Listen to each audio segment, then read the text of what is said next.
Welcome to NTD Good Morning. Here are today's top stories.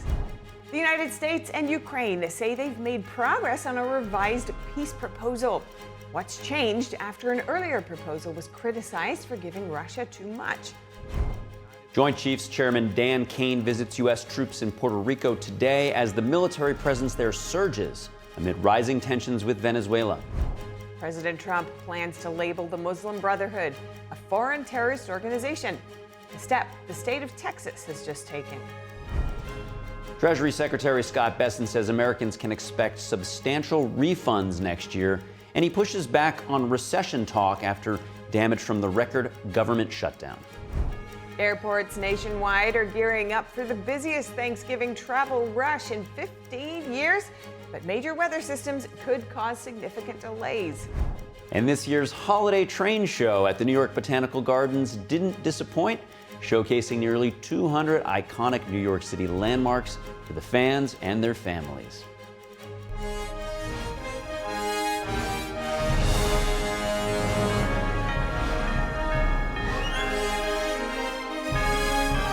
This is NTD Good Morning, live from our global headquarters in New York City. Here are Stephanie Cox and Carrie Dunst. Good morning. Thank you for joining us. Today is Monday, November 24th. You're watching NTD Good Morning.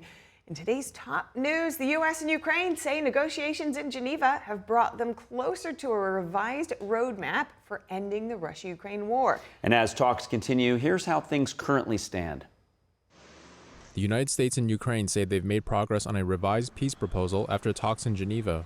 It was an attempt to fix an earlier plan widely criticized by allies for giving Moscow too much. The White House says the new framework strengthens protections for Ukraine and keeps its sovereignty non-negotiable. Secretary of State Marco Rubio appeared optimistic about the plan in Geneva yesterday. It is probably the most productive day we have had on this issue. Maybe in the entirety of our engagement, but certainly in a very long time. But work remains, and because this continues to be a working process, I don't want to declare victory or finality here. The earlier 28-point plan proved controversial with the United States' European partners. According to a draft of the plan viewed by the Associated Press, it included compromises like Ukraine ceding territory to Russia along current battle lines and abandoning its ambitions to join NATO. European nations have offered a counter-proposal that would ease some of the proposed territorial concessions and include a NATO-style security guarantee from the United States for Ukraine if it is attacked. Rubio, however, said negotiations have significantly narrowed the remaining disagreements. He emphasized the peace document is still evolving and that unresolved points are not insurmountable. This is a living, breathing document. Every day with input, it changes. I can tell you that the items that remain open are not insurmountable. We just need more time than what we have today. I honestly believe we'll get there. Ukrainian President Volodymyr Zelensky said Sunday it was good that Ukraine was engaged in a dialogue with the U.S. It is important that we do talk to the Americans, and we are getting signals that President Trump's team is hearing us. Secretary Rubio also acknowledged that Moscow must ultimately approve any final agreement. President Trump earlier set a Thursday target for agreement, a deadline Rubio now suggests may be flexible. You know, whether it's Thursday, whether it's Friday, whether it's Wednesday, whether it's Monday of the following week, we want it to be soon because people are going to, between today and the time we deal with this, more people are going to die. More destruction is going to happen. Our goal is to end this war as soon as possible, but we need a little more time. President Zelensky emphasized that Ukraine remains deeply grateful for U.S. support, stressing that American assistance has saved Ukrainian lives. It came after President Trump yesterday said Ukraine's leaders had shown zero gratitude for U.S. assistance. Turkey's President Erdogan, meanwhile, says he plans to speak with Vladimir Putin today about advancing peace efforts and restarting grain shipments through the Black Sea. Despite being a NATO member, Turkey has maintained relations with both Kyiv and Moscow, providing weapons to Ukraine, but declining to join Western sanctions on Russia. Meanwhile, President Trump reacts to the reports about the negotiations in Geneva on Truth Social, saying, quote, "Something good just may be happening." And as the Trump administration works with Ukraine on a peace plan, lawmakers are gearing up to sanction Russia. NTD's Melina Weisskopf brings us the details. As U.S. leaders are working towards a peace deal to end the Russia-Ukraine war, lawmakers are pushing ahead with plans to sanction Moscow. Congressman Brian Fitzpatrick urged the administration to continue working its peace through strength strategy. He plans to force a vote on Russian sanctions. Republican leaders in the House and Senate have previously voiced support for sanctioning Russia, and Trump has green-lighted the effort. We want to make sure that we're doing everything we can to give the administration the tools that they need to facilitate and bring about a peaceful resolution between Russia and Ukraine. The expected vote comes as the Trump administration is working to close a deal to end the war in Ukraine.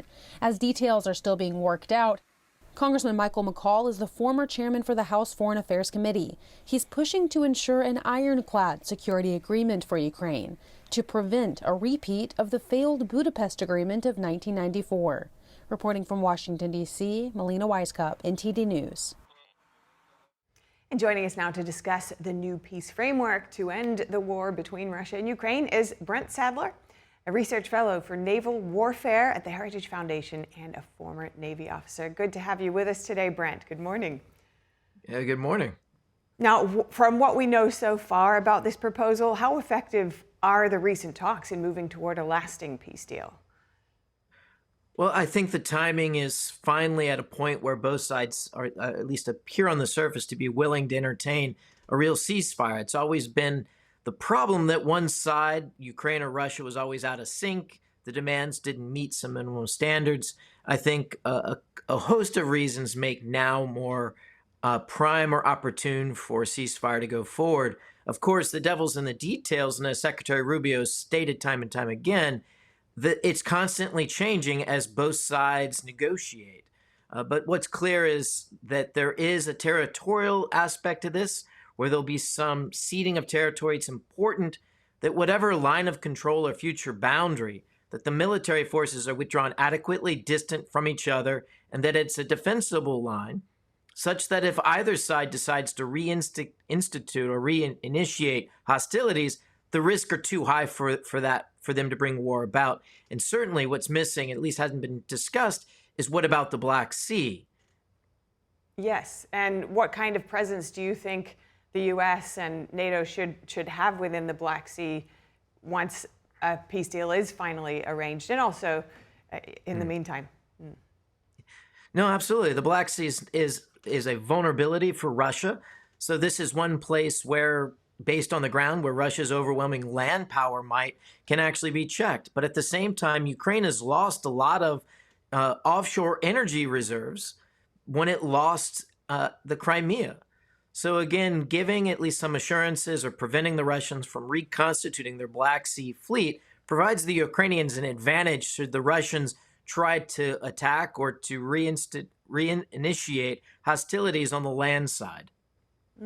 So what are the main security challenges aside from the Black Sea for NATO and the U.S. to reaching a potential settlement? Well, I think it's in the United States' best interest, and the administrations have stated time and time again that there be a lasting peace. The rationale for that is that there is growing concern that China is counting down to a confrontation that will draw the United States into a very direct and large-scale war in the Pacific. And so refocusing limited resources to that theater is critical to try to deter what could be hostilities in the next year or 18 months. So, okay, back on the Ukraine war, if a peace deal is reached under the current conditions, what are the risks and opportunities for Ukraine, for its military, for its economic stability? You mentioned the issue around having, enough power regarding Crimea. Any other factors there? Well, I think the most important detail is where this line of control will actually be negotiated. A lot has been said about the fortified towns that Ukraine continues to hold and has actually checked Russia's advances further into the Donbass, the last remaining portions. And so these fortified cities or hard points are critical to be in Ukraine's side, because if you give up too much or these hardened fortifications, it makes it more likely that Russia could reinstitute land conflict without much of an impediment. And so this line of control, where the details in that, it's a kilometer by kilometer of this front line that has to be discussed. It appears that the line where it is today in Kherson and Zaporizhia seems to be at least in a mutual agreement, as well as the border between Russia and Ukraine from Kharkiv up. But that Donbass sector, that Donbass front, it's the most tricky one. If it's not done right, it makes it more likely that ground combat could be reinitiated in the very near future. And considering China's role in supporting Russia and perhaps, as you've alluded to, its motivation in weakening the U.S. in its own machinations for what it wants in that area. I guess what do you think the U.S. needs to do regarding China at this time so that it can just pivot properly? No, absolutely. For China, it's been to their advantage the longer this war has gone on. Western powers constantly using up their munitions, but it's also been a signal to Beijing what to expect if they do decide to launch a war over the fate of Taiwan. And that is the unity of NATO and also of NATO countries spending more in their defense, and also with the understanding that if the United States is attacked in Taiwan and Japan and in Asia, that these European nations would very likely come to the aid of Western powers in the Pacific, providing munition and equipment that are interoperable with the platforms the Chinese PLA military would have to confront. So it really matters how the war is ended, not who wins it, for how to deter a China conflict. Great point there. And let's consider that, okay, hopefully this war does end quite soon. And with China having its own ambitions, what role should the U.S. play in post-war security arrangements with Ukraine, and also in terms of preventing future large-scale conflicts in Europe? Well, the U.S. has an interest, as I mentioned already. So whatever is adequate to that end. Right now, European nations are still struggling to overcome 30 years of neglect of their military. It's going to take probably an unacceptably longer period of time. So there will need to be a U.S. presence in Europe. But it has to be balanced against what is necessary to keep China from, or deter China from, a war of aggression in the Pacific in the near future. So it's a hard question to answer because it matters on how Moscow and Beijing calculate on a day-to-day basis. So uncertainty is probably the best advantage, causing uncertainty in Moscow and in Beijing. Finally, is there anything, do you think, has been missing from this broader conversation about ending the war in Russia and Ukraine and the other challenges that the U.S. is facing in settling the various conflicts around the world that you think could help shed light on the right path forward? Well, I mean, first, looking at that land border and the importance of, fortifications so that you can prevent another land war. But the one that's the biggest absence in discussion for quite a long time has been the future of the Black Sea. And the Turks, of course, with the Montreux Treaty, have a hand in this, but also NATO countries, members Bulgaria and Romania, are also deeply concerned about a very aggressive Russian Navy that could come out of this. So I think it needs to be considered. More needs to be said about the future of the Black Sea Fleet, the Russians' Black Sea Fleet, so that we can prevent any type of aggression or encroachment well into the future, not just for Ukraine, but also for NATO partner countries. Great to hear your strategic analysis of all of this. Thank you so much for your time this morning, Brent Sadler. Good to speak with you. Thank you. The chairman of the Joint Chiefs of Staff will meet with U.S. Southern Command service members in Puerto Rico today. The American military footprint there has grown, and the Trump administration's consideration of military action against Venezuela. The Pentagon says General Dan Kane will visit the territory where most of the roughly 10,000 troops in the Caribbean are believed to be based. The visit follows U.S. strikes on suspected drug smuggling boats, the deployment of the USS Gerald Ford, and renewed criticism of Venezuelan President Nicolas Maduro. The Trump administration has targeted Maduro with a $50 million bounty. The U.S. military has also conducted bomber flights up to the coast of Venezuela. Meanwhile, airlines have canceled flights after an FAA alert citing increased security risks around Venezuela. Meanwhile, President Trump is planning to designate the Muslim Brotherhood as a foreign terrorist organization. Trump told Just the News yesterday that it will be done in, quote, the strongest and most powerful terms. NTD's Colin Fredrickson has more. The group has long been seen as a destabilizing factor in the Middle East.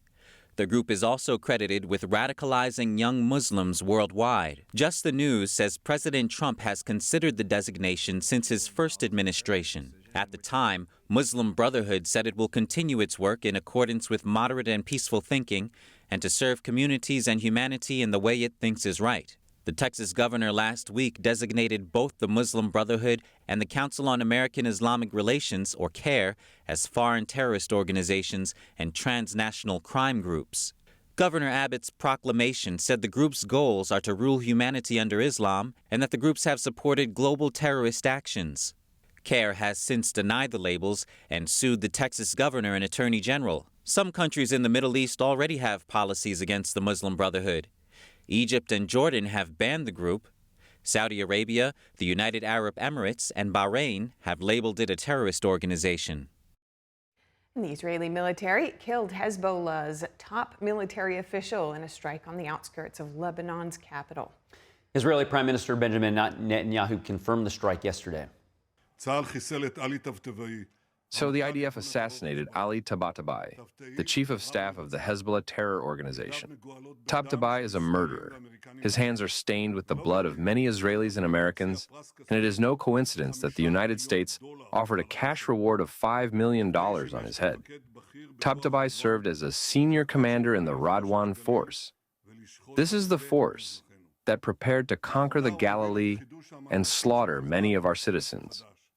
Recently, he led the renewal of Hezbollah's efforts to rearm. The strike came during a year-long ceasefire.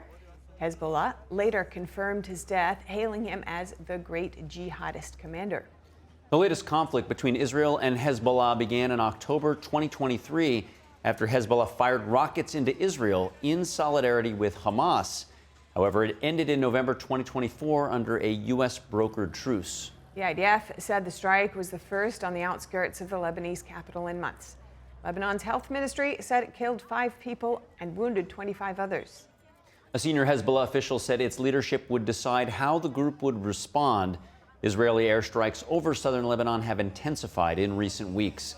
Israel and the U.S. have pressured Lebanon to disarm Hezbollah.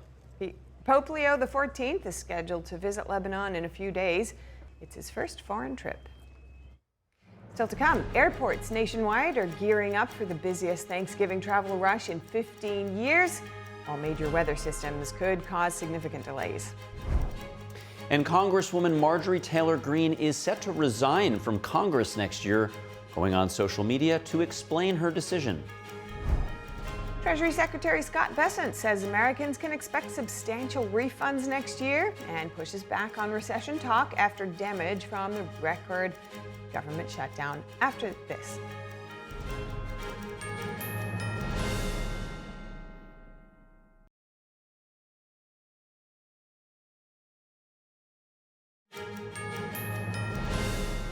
Welcome back to NTD Good Morning. Operations have resumed following an outage at Terminal 4 of New York's John F. Kennedy International Airport. Travelers faced major delays yesterday after a system failure brought operations to a standstill. The Port Authority said technicians restored the internet connection in a few hours, but long lines had already formed. Passengers described hours-long standstills, with some reporting that lines didn't move at all after arriving before noon. The outage hit at the start of a busy Thanksgiving travel week and follows a prolonged government shutdown that had strained the aviation system. And there could be more worry for travelers. A winter storm watch now in effect from Wednesday night through Friday. Forecasters warn heavy lake-effect snow and whiteout conditions could disrupt Thanksgiving travel across the western New York state. Here's a look at the forecast. Airports across the country are bracing for the busy holiday season. The FAA is predicting this to be the busiest Thanksgiving travel period in 15 years. As we go into the holiday, it's going to be full. It's going to be packed. The airlines are ready. The air traffic controllers are back. Tuesday is expected to be the peak travel day with more than 52,000 flights. But the weather could cause major disruptions in parts of the country. Rain could turn to snow in some areas like Minneapolis as early as Tuesday. This comes as AAA expects a record-breaking 82 million people to travel 50 miles or more next week, with at least 73 million on the roads. You should not be driving in inclement weather. AAA spokesperson Aixa Diaz says even a little bad weather can cause delays on roads as drivers hit the brakes. If you are driving, AAA says some of the worst times to travel are Tuesday between noon and 9 p.m., Wednesday between 11 a.m. and 8 p.m., and Sunday between 11 a.m. and 8 p.m. Secretary of Homeland Security Kristi Noem was in Minneapolis yesterday. She presented bonus checks to some TSA officers who worked through the 43-day government shutdown, and she thanked them for their service. We are grateful that the government is back open, but what we saw during that time period was remarkable things.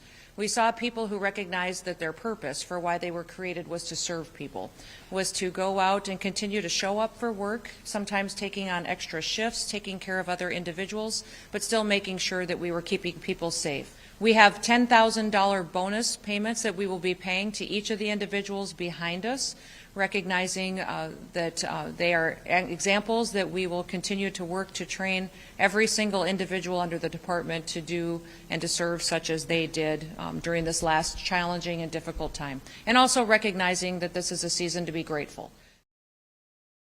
The FAA says 776 air traffic controllers and technicians will receive the $10,000 bonuses.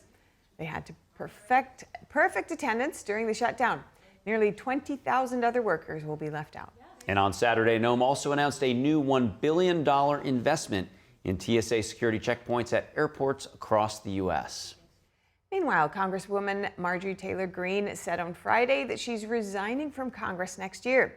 This follows President Trump's move to no longer endorse her. Greene posted a video on social media explaining her decision, tied to her recent fallout with President Trump over the release of the Epstein files. She defended her record in office, saying she fought for America First policy and against Democratic Party causes like the trans advocacy and climate change policy. With that has brought years of non-stop, never-ending personal attacks, death threats, lawfare, ridiculous slander and lies about me that most people could never withstand even for a single day. It has been unfair and wrong, not only to me, but especially to my family, but it's been wrong to my district as well. I have too much self-respect and dignity. I love my family way too much, and I do not want my sweet district to have to endure a hurtful and hateful primary against me by the president that we all fought for. President Trump accused Greene of losing her way after he suggested she should not run for senator or governor. He was asked on Saturday if he's willing to forgive Greene. Forgive for what? No, I just disagreed with her philosophy. She started backing perhaps the worst Republican congressman in our history, this stupid person named Massey. And I said, go your own way. And once I left her, she resigned because she would never have survived a primary. But I think she's a nice person. Treasury Secretary Scott Bessent says Americans can expect substantial refunds next year. Bessent also says he's optimistic that no recession is on the way, despite the damage a record-setting shutdown did to the economy. NTD's Daniel Monahan has more on the economic outlook in the U.S. Treasury Secretary Scott Bessent said that while parts of the U.S. economy like housing were in a recession because of elevated interest rates, he does not expect the broader economy to plunge into a recession in the coming months, speaking on NBC's Meet the Press. I am very, very optimistic on 2026. We have set the table for a very strong, non-inflationary growth economy. Bessent says no tax on tips, overtime, and Social Security is kicking in, along with auto deductibility on loans for American cars, which will all spur economic growth. We're going to see substantial refunds to working families in the first quarter of 2026. The Treasury Secretary says the Trump administration has slowed inflation and is working hard to bring it down further. Bessent says the Council of Economic Advisors has a study on how to reduce the inflation rate. You know the best way to bring your inflation rate down? Move from a blue state to a red state. Blue state inflation is 0.5% higher, and that is because they don't deregulate, they keep prices up, energy is higher. Bessent also addressed the filibuster, saying by wielding it, Democrats inflicted tremendous harm on the nation through the shutdown. He said the record-setting closure cost $11 billion in permanent economic damage, an estimated 1.5 percentage points in lost GDP growth in the fourth quarter of fiscal 2025. If Senate Democrats close the government again, that Senate Republicans should immediately abrogate the filibuster. Meanwhile, Economic Council Director Kevin Hassett says real wages this year are up about $1,200. Because of all the jobs that are being created by the trillions that are coming in for capital spending and so on.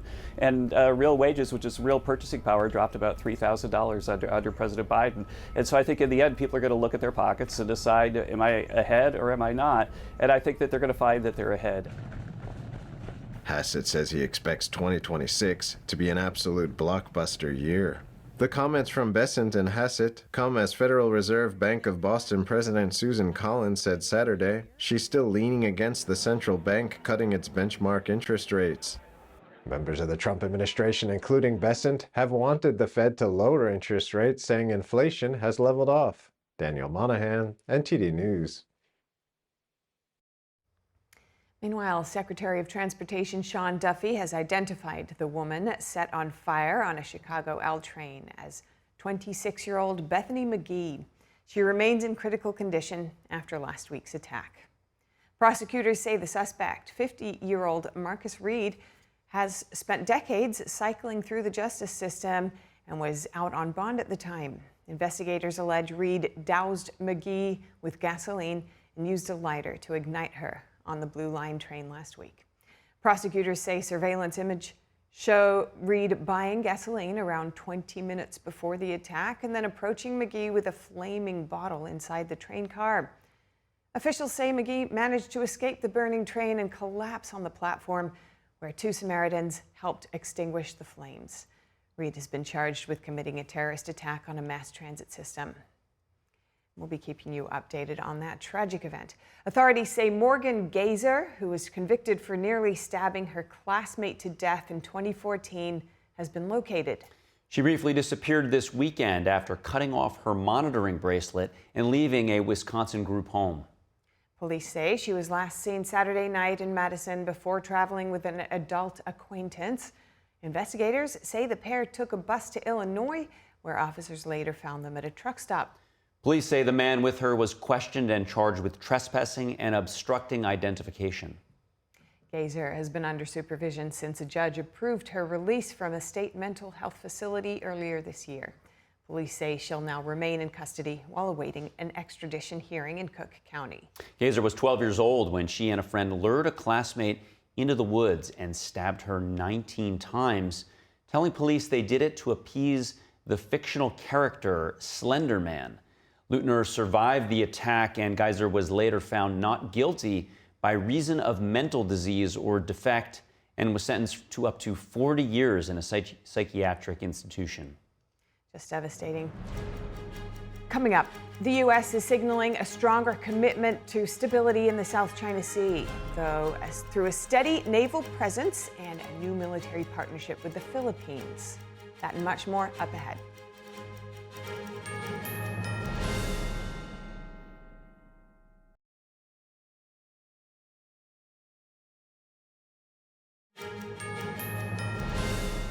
Welcome back to NTD Good Morning. I'm Carrie Dunst. If you're just joining us now, here are some of today's top headlines.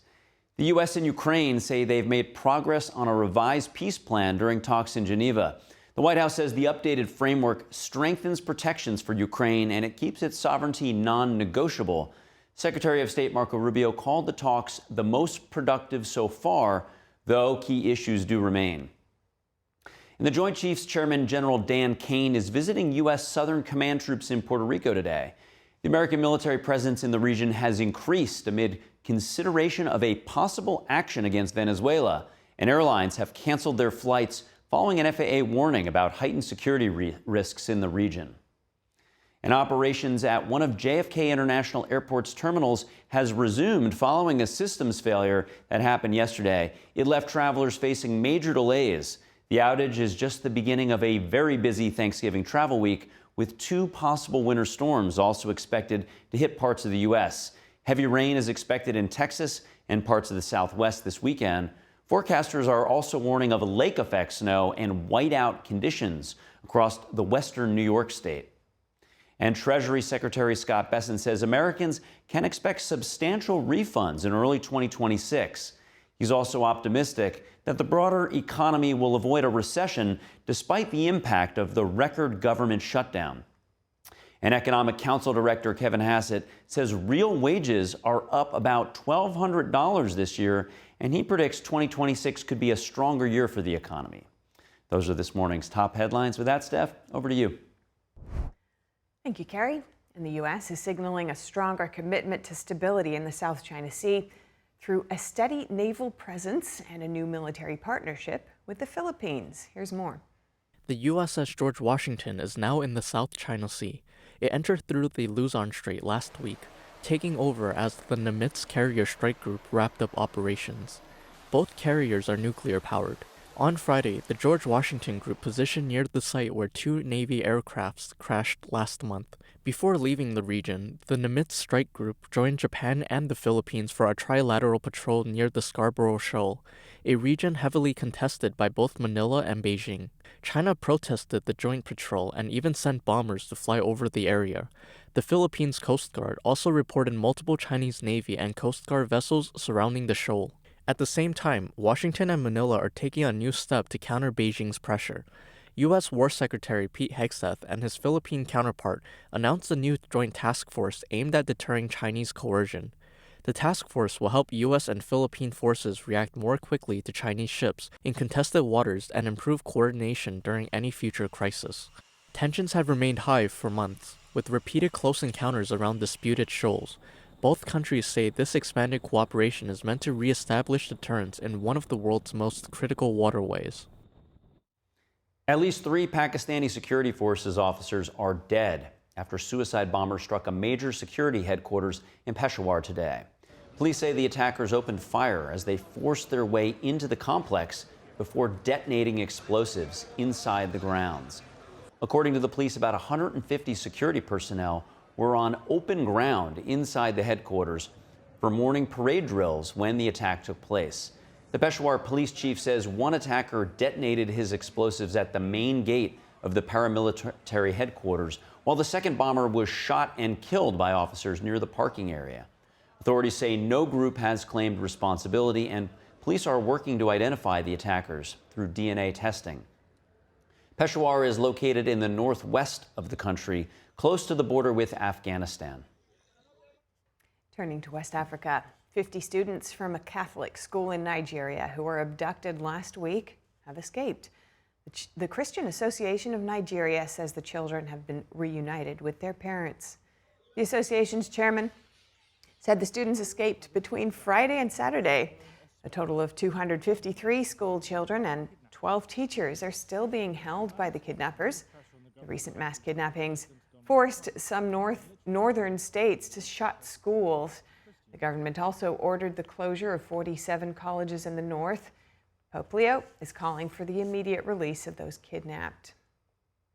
And up ahead, did you know the Department of Motor Vehicles makes tens of millions of dollars each year through selling driver data? We're going to go speak with Lauren Fix from Car Coach Reports to break it all down for us. And this year's holiday train show at the New York Botanical Garden did not disappoint, showcasing nearly 200 iconic New York City landmarks to fans and families all around. After this.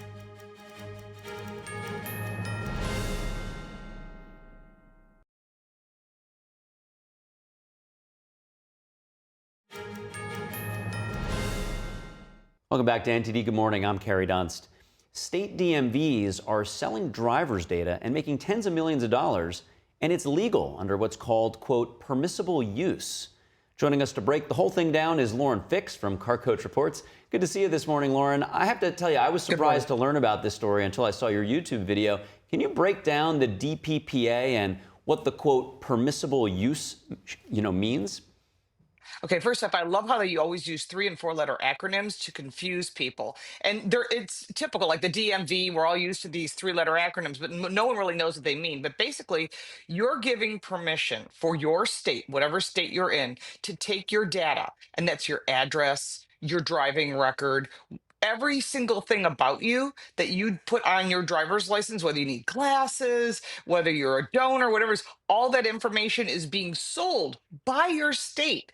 And not every state is selling, but most states are. To give you an idea what kind of numbers we're talking about, the state of Florida made $77 million selling off data. California made $50 million.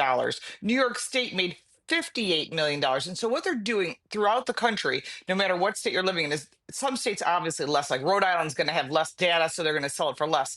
They're selling that data, and they're not just selling it to insurance companies, which is when you get your insurance bill and you're like, wow, that's higher. And actually, my personal insurance went up higher on my car, and I thought, that's odd. For what? It's not like my driving record has been bad and you think my credit rating is good. Why is everything getting more expensive? Because they know everything about you. And if you pair that with the information that's being collected in the center screen of most cars, and I drive a lot of different cars, so it probably sees me all over the world, but it bases it off of where you drive, where you park, where you live, how often you go, what time of days you drive, and all these risks. And it puts all that big data together. And that's why you're getting higher insurance bills. You might even see higher home insurance bills. And you're thinking, how does this all tie in? Well, they're selling your data. Yeah, and it seems like that term big data kind of went away for a few years, but it basically refers to converging multiple data sources to get this more complete view. Marketers use it, of course. Now, one could argue, though, Lauren, that the insurance companies, they need to assess risk, and they need to understand, if the driver ran a red light or these types of things. So Absolutely. Are you suggesting that there is a better way so that, risk assessment for insurance companies and those who need that driver data can get it, but it doesn't fall into hands that maybe individuals certainly never thought, they were granting such permissions to? Well, you do have a driving record, and that goes to them automatically. Also, where you live, where you work, all of these factors all tie in together. But why do they need to know where you go, who's in the car with you, what cars you own? Obviously makes sense. But when they start collecting all this data together, and they're using it not just to sell it to the phone call we all get. Hey, do you need extended warranty? Are you in need of maintaining your car? And people are like, why is the phone ringing? Why are we getting all these spam calls? Personally, I get probably 100 a week of phone calls and text messages, and I can't be the only one. I mean, everybody I know is getting it. And so when you start realizing how are they getting my information? They're getting your information from the Department of Motor Vehicles. But you can think about, besides selling that, it also opens it up for you, the consumer. Like in the state of Washington, they're saying that data is public data. So now you want to know about your neighbor down the street. Maybe you like them or don't like them, and you want information on them. You're able to access that. And there's no privacy. You can't say, well, why do you need to know where I drive and where I go to work or who's in the car with me or the vehicles I own? So a lot of times you do that because you want to protect your assets. Like I own collector cars, so I don't want people to know where they're parked, what I own, but then so does everybody else. You don't want people to know all the places you go. Maybe you have a cabin in the woods you like to go away for the weekend. Well, they already know that. And there's no place to hide any longer. Yeah, no, it seems to be in opposition to the whole point of the DPPA. So maybe you could explain what that is and how these loopholes exist. Well, they exist because when they built all of this and they said, hey, we need your information. Now you got this real ID, you can't go to the airport without having real ID. Well, all of that, and you don't need that. As someone who travels a lot, I've seen people just use other forms of ID to get through. But keep in mind, they've already got that information. That information's out there because you purchase insurance, you drive somewhere, all this information, everything you do every day, when you sign online, all of that information is collected. And making it saleable is where we didn't know. There's no way to opt out on that. And I just posted a story on Sunday night on flock cameras. And so this is additional information that no one knows about and nobody even thinks about. When you're sitting at a traffic light, look up on the pole. If you see a little teeny camera, almost like it's a personal camera, maybe with a blue light, that camera is not just collecting who you are, where you're going, who's in the car with you. It can zoom in and see who's in there. And that company is called Flock, Flock. They collect all that data. And of course, they sell that data. You pair that with your Department of Motor Vehicle information, plus everything else they're collecting. That's pretty concerning because those Flock cameras are literally everywhere. And believe it or not, you paid for that in the infrastructure bill that was passed under the Biden administration in 2021. They're giving money to this company and to your cities and states to put these cameras up. Now, some towns have actually banned them because there's no privacy. I mean, you could have someone in the car that you don't want someone else to know. But the interesting thing is, if you're a VIP, you can opt out of that. And that does not include you and I, that includes politicians. Yeah, and the big data that you're discussing, it's coming from multiple angles because your phone, of course, usually has apps running in the background, and that data gets collected by app networks, and so they can do geo-targeting of people. Marketers use it to see, did people come into the retail store after we expose them to ads? So all of this data exists, but I think the one thing that you don't think about, which you alluded to earlier, is that when you're in your car, that's, of course, connected to different networks. So what are the car manufacturers doing, with the data that they have on you? Well, that depends on the brand. I've covered that also on my Car Coach Reports channel. Some brands don't sell it at all. Believe it or not, the number one brand that protects your information is Tesla. He does not sell your information, which you think he would because there's billions of dollars in this. This is a huge money funnel. And so when you think about other brands that have gotten in trouble, Ford has, GM has, Stellantis has, they'll sell your information. When brands like Hyundai and Kia got caught, they immediately locked it down. And whenever I go to these drive events and we drive all these new 2027 models, which I'm already driving 27s, you start to ask questions like, where does the data go that you're collecting from my front camera, from that center screen? And many brands are saying, well, we use that to improve the car's performance. And you're like, But Hyundai and Kia have said they keep that inside because they got in trouble.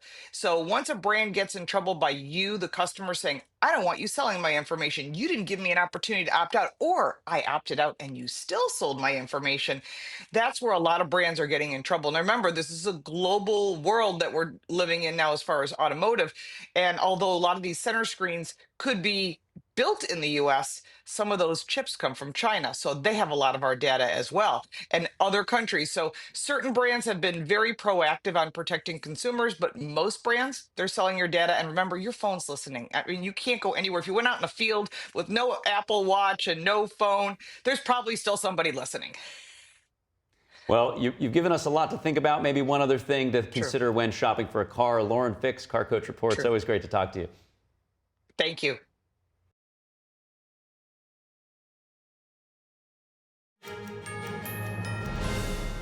Welcome back to NTD Good Morning. The U.S. Capitol Christmas tree was placed on the west lawn of the Capitol after arriving in D.C. Friday morning. This followed a more than 3,000-mile journey from the Humboldt-Toyabe National Forest all the way in Nevada. 53-foot red fir is named Silver Bell and traveled nearly 3 weeks to reach the Capitol, making it more than 10 stops along the way. Each year, the Forest Service selects a tree from one of the nation's national forests to be the U.S. Capitol tree. This year marks the 61st anniversary of that tradition. Southwest Airlines will help transport thousands of handmade ornaments made by Nevada residents to be used as decoration for the tree. The tree lighting ceremony will take place in early December, hosted by the architect of the Capitol in coordination with the Speaker of the House. And I'm reading now in the Detroit News that the White House Christmas tree comes from Michigan for the first time since Reagan.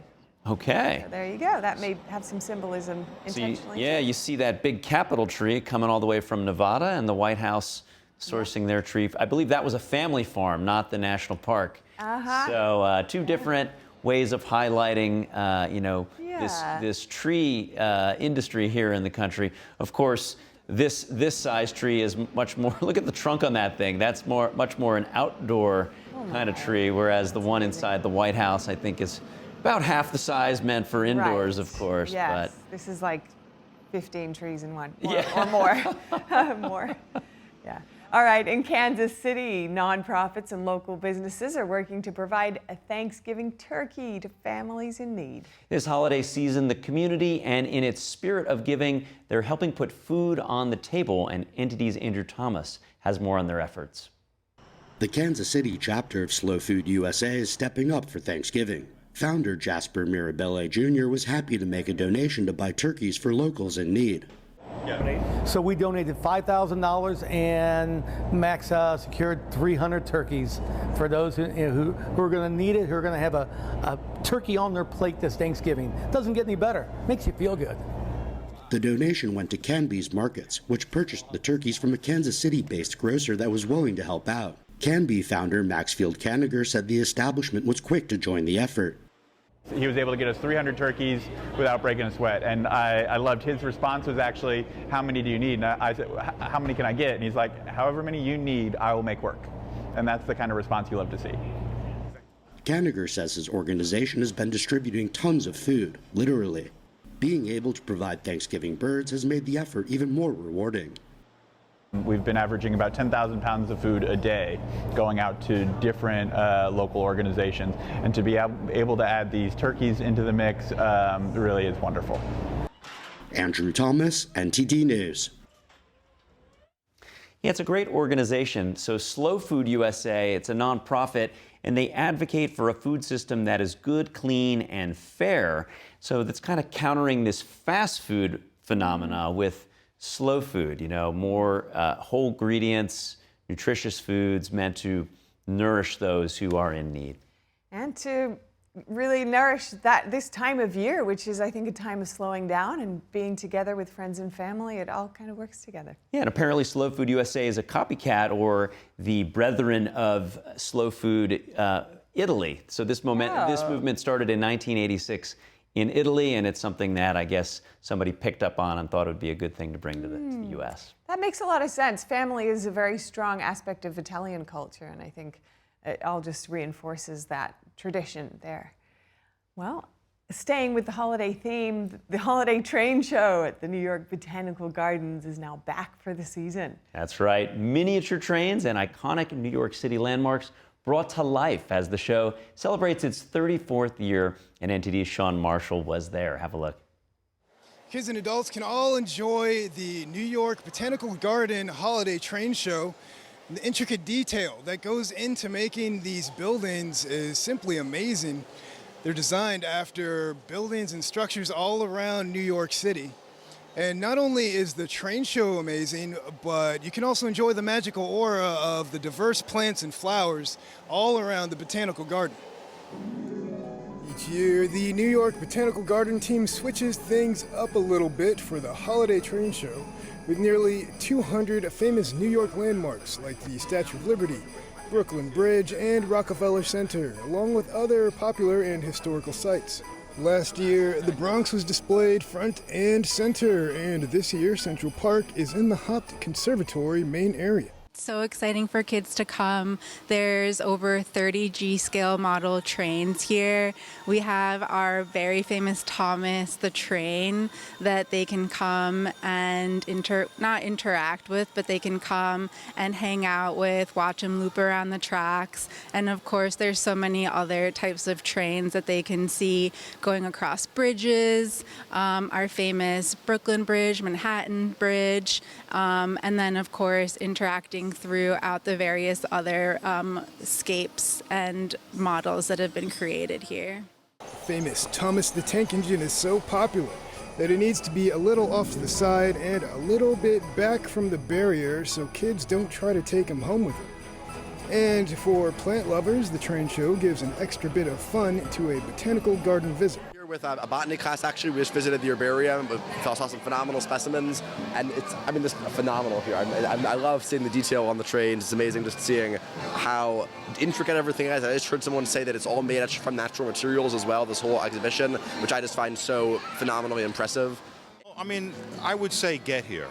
Honestly, it's something you really should see. I'm here with our grandson and my wife and the whole family, and the only thing I could say is if maybe they had a beer stop, maybe some draft beer that you could, find every 30 feet or so. That's the only improvement I can think about. There are actually drinks available during the nighttime show. Energetic after dark celebrations where you can sip seasonal cocktails and mocktails around the Hopped Conservatory. Yeah, the team is so creative in how they make all of the different models. They grab various types of twigs, seed pods, bark from trees found in the forests of Kentucky, but also sometimes they find things here at the New York Botanical Garden that has just fallen to the ground that they collect and they add to their collection for when they're making new models for us. So it's all natural materials, which makes it even more special because it adds to the story here at the Botanical Garden. Seasonal classics and holiday pop favorites fill the air as live performers bring musical sounds of the season to the garden during the night shows. Tickets are starting at $25. Just visit the website nybg.org for all the details.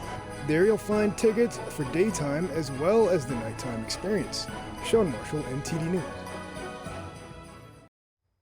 Well, Sean's really getting out into the city. Last week, of course, I think he was sitting next to Santa's lap, but it looked like maybe he was actually on his lap asking Santa for what he wanted for Christmas. But one beautiful thing about this exhibit, obviously it's very illuminating at night with all that contrast and the bright lights and the sounds. But I was checking out their website, and apparently for those who may be on the spectrum or need a slightly muted sensory experience, they recommend coming during the day where the sound and the music is a bit more muted, and that way everybody can enjoy it despite any special needs that they might have. Yeah, that's good to know. And it is open until the 11th of January, so you've got quite a while to check it out.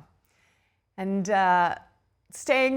continuing with the Christmas and holiday season activities, over in Portugal and Spain, they've kicked off the Christmas season over there over the weekend with light displays and fireworks. Tourists and locals alike gathered to witness the spectacles. At Lisbon's Comércio Square, attendees watched the lighting of the Christmas tree in the square garden.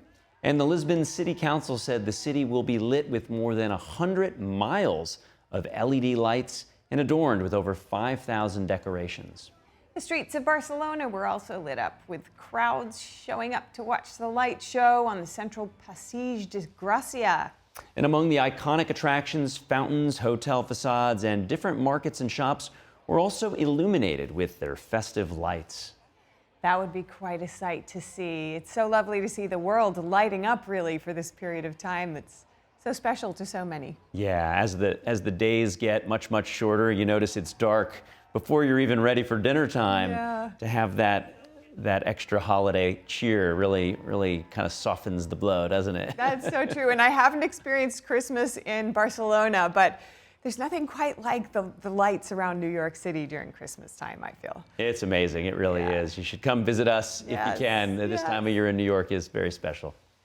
Well, over at London Zoo, they've built a permanent spa-themed enclosure for two capybaras named Gizmo and Kiwi. A spa enclosure, huh? All right, yeah. So this includes two pools, they have mud wallows, and a climate-controlled indoor area.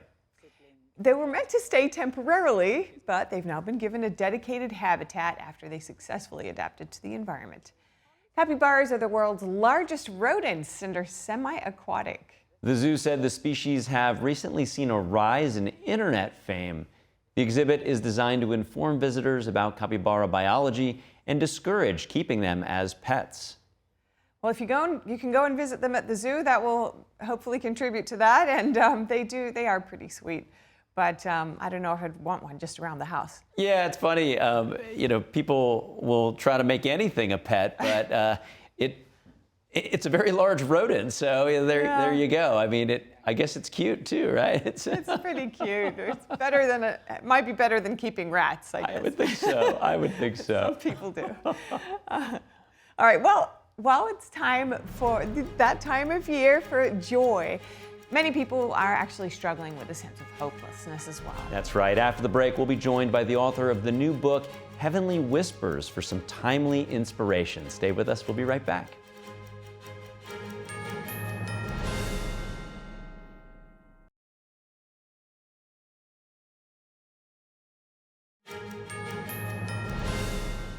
Welcome back to NTD Good Morning. As we head toward the joy of the holiday season, for many it can also feel heavy. Between the stresses of daily life, difficult relationships, and the constant messaging from multiple screens, life can sometimes feel hopeless. If you or anyone you know is in such a predicament, a new book from our next guest may be just the thing you're looking for. Welcome Ishak Abala, ordained minister and author of the new 365-day devotional book, Heavenly Whispers. Is it good to have you with us this morning? This is your fourth book. Tell us about it. Yes, it's so good to be here. Thank you for having me. This is Heavenly Whispers. I have been reading a lot of Jesus Calling, and I needed something to start every day, something stronger, deeper. And when you start your day, you got to start it right. And I had that desire and the need for my personal life. Then I started praying and seeking the Lord for it, and He gave it to me. That's beautiful. And I think Yes. when you think about a book, you think about something that you get and you read it front to finish, as quickly as possible. But this is not that kind of book. So maybe you could explain how you thought about just a little bit per day for a year. Yes, personally, it helps me to start my day reading something, and then it leads me to my meditation and prayer time. So I needed that, and I said, I need this for 365 days of the year. And I started writing one day at a time, including trauma healing, dealing with anxiety, because a lot of people start their day with a lot of anxiety, facing the unknown. So I wanted to address all of this to bring peace and freedom and joy starting the day. To that point, you have such a powerful personal story. Yes. Could you tell us about your journey to becoming an ordained minister? Yes. Well, my story starts in Istanbul, Turkey. I grew up in a devout Muslim home, and it was a very dysfunctional, very violent environment inside the house and outside of the house, because I grew up during the Civil War years. So I saw arms and legs flying and bloodshed, and my mom had 4 miscarriages, 4 abortions, and I had to take care of her as a 7-year-old, 9-year-old. She was in depression, and then it led me to seeking greater power, which was Allah, represented in a Muslim country. And I became very devout at my early age. I started going to Quran courses and memorizing Quran. And at age 12, my 12-year-old girl dream was to become a suicide bomber. This is how radical I was at that time. Later years, it changed. Back and forth, I was radical. I had secular influences and everything. But deep inside, I wanted to spread Islam, radical Islam around the world. Until I fled to America from a very violent man, abusive relationship, and I came to America, and other things follow. On the day I decided to kill myself, commit suicide, Jesus revealed Himself to me in a miraculous way. And this is where I am right now. Turn my world upside down. I have goosebumps. Yeah, I do too. It's such a powerful story. Thank You're here in America, you've escaped what was a very hostile environment. Yes. And then you find God. How did you get from that point to studying at some of the most prestigious places, theology, and becoming the person you are now, who's written 4 books and ordained minister? Thank you. Well, what happens is, my PTSD, complex PTSD, work in one way that they describe in overachieving, overperforming personality. So that was probably the most fruitful result of my complex PTSD, which I don't have it today. And I started just trying to understand and seek more knowledge and information, which turned into revelation in this book. And a lot of trauma healing I had to go through, obviously. And then as my ministry grew in the Muslim world primarily, and then rest of the world, I need to learn leadership. Let me go to Harvard. Let me go to Yale. So it was like non-stop studying. I don't look like a nerd, but I am one nerd. Incredible. So as a Muslim convert to Christianity, you understand a lot about the persecution of Christians around the world. Could you tell us more about that? Yes, of course, Islam is not only a religion, it's an ideology to spread, evangelize. When I came to America, I was evangelizing with Quran in Miami. So that was my calling as a former Muslim, as a Muslim at that time. But when you become a Christian, especially in the Muslim world, now you're in another type of a war zone and a battlefield. However, when I speak or I preach about the gospel, I tell them you are going to suffer. When I am preaching in Pakistan or Morocco or Jordan, all of those Egypt countries, once you become a Christian, you are going to suffer because you are immediately becoming a traitor. You are immediately you are betraying everything that made you. And like Jesus said, we pick up our cross and we follow him. And it's real in sensitive countries. Now, Christians most recently highlighted for the suffering in Nigeria. Yes. We just read, fortunately, this morning that those kidnapped, those children, were able to escape and be reunited with their family. But in Nigeria, as well as in communist China, Christians are under duress. So what can be done, do you think, to highlight and help Christians who are in this predicament? Yeah, especially what you are doing right now at this very moment is a major thing because this subject is swept under the carpet and not a lot of people talk in the West about this. Once you bring this kind of awareness for people to pray and people to support ministries in sensitive countries is a major step. Thank you. And we're just finishing up. We only have about 30 seconds, but yes. You have 365 nuggets of wisdom in your new book, Heavenly Whispers. Yes. Could you just share one bit of inspiration for Yes. our audience right now? Of course. I want to tell them, you are not a project to be fixed. You're a prophecy to be fulfilled, each and every one of us. And when we find our true identity in Christ, we are powerful. Well, Ishaq, so inspiring, such an amazing story. So thank you so much for joining us today. The new book is Heavenly Whispers. Hope everybody will have the opportunity to check it out. We do have to wrap up here, but if you have any feedback on our show or there's something that you'd like to see us cover, you can send us an email at ntd.com, goodmorning@ntd.com. We would love to hear from you. And for round-the-clock original news coverage, watch us live at ntd.com/live or watch us on our app. I'm Stephanie Cox. I'm Gary Dunst. We'll see you soon. Thank you.